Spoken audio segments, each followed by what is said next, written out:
Jonathan Lea is our reporter standing at the ultimate destination for hundreds of thousands of people. Now, I know normally when we say, a million people around Sydney Harbour for New Year's Eve, that's just a media number that gets thrown out. But there will literally be hundreds of thousands of people, 30-hour queues to be able to see her tonight, mate. Paul, it's very hard to actually describe the scene down here and come up with the correct adjective. A rump, a throng, a swarm of people.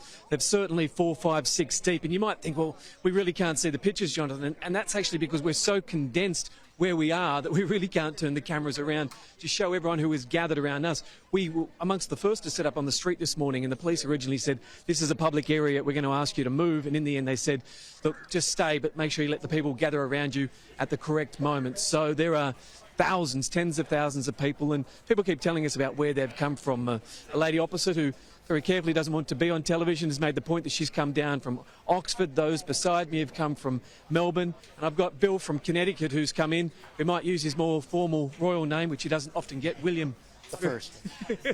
Thank you for your time. You've come with a group of your friends. Yes. Tell me perhaps from an American point of view, why are you here and why is it important? Well, it was a trip we deferred for 2 years because of the pandemic. And we were en route to Kennedy Airport in New York when we heard the news. So we're here, and plans have changed, but we're watching history. We know a lot about American history, independent movement, which obviously meant that you were no longer part of the monarchy anymore, especially. How do you think Americans are thinking at this moment? Because they sometimes look at the Brits with interest, quizzical interest. Well, I think there's a lot of respect for the Queen and for what she's done for 70 years. And given our political situation, the idea of a head of state is a wonderful idea. Yeah.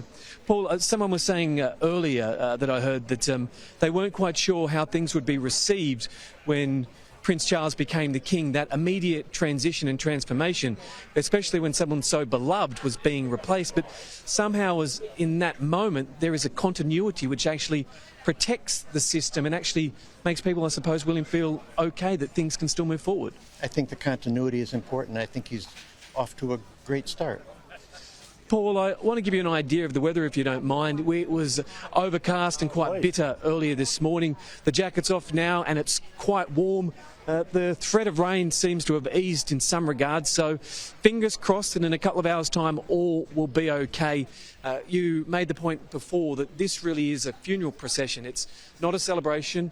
It is a chance for people to gather and pay their respects. And while they might want to celebrate the life, there will certainly be deep silence, sentimental silence, a reverence about it.